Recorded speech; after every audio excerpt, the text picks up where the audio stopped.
एक जनाजा जा रहा था और उस जनाजे के पीछे एक 8 साल की बच्ची रोती हुई जा रही थी। उसके बाप का जनाजा था। बहुत रो रही थी, बहुत गिड़गिड़ा रही थी। क्या जुमला कह रही थी? कहती थी कि हमारे घर पर, हम पर जो आज मुसीबत आई है, इससे बड़ी मुसीबत कभी आई नहीं। बहुत बड़ा सदमा है, बहुत बड़ी मुसीबत है।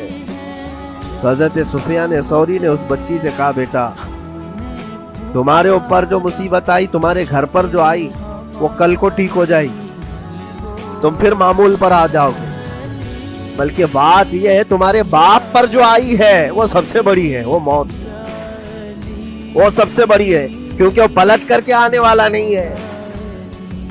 जनाजे को दफन कर दिया गया। दूसरे दिन कब्रिस्तान में हजरत सुफियान सौरी कहते हैं, उसी कब्र के पास में उस बच्ची को रोते हुए देखा। बच्ची को बाप से बड़ा लगाव रहा होगा। कब्र के पास बैठ करके रो रही थी, यूं कह रही थी, अब्बा आप बीमार थे, मैं दवाई ला देती थी। आप सोने के लिए जाते, मैं बिस्तर झाड़ देती थी और बिछोने बिछा देती, आपको ओढ़ा देती चादर, और आपको खाना में लाकर परोस देती।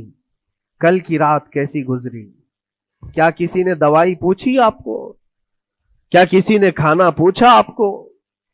क्या किसी ने बिस्तर झाड़ कर दिया और किसी ने आपको ओढ़ना उड़ाया?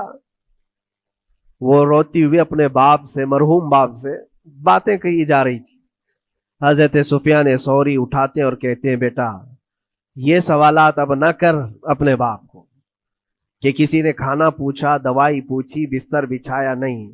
अब ये पूछ अपने बाप से, कल हमने जो आपको सही सलामत दफन किया, चेहरा अभी तक सलामत है या नहीं?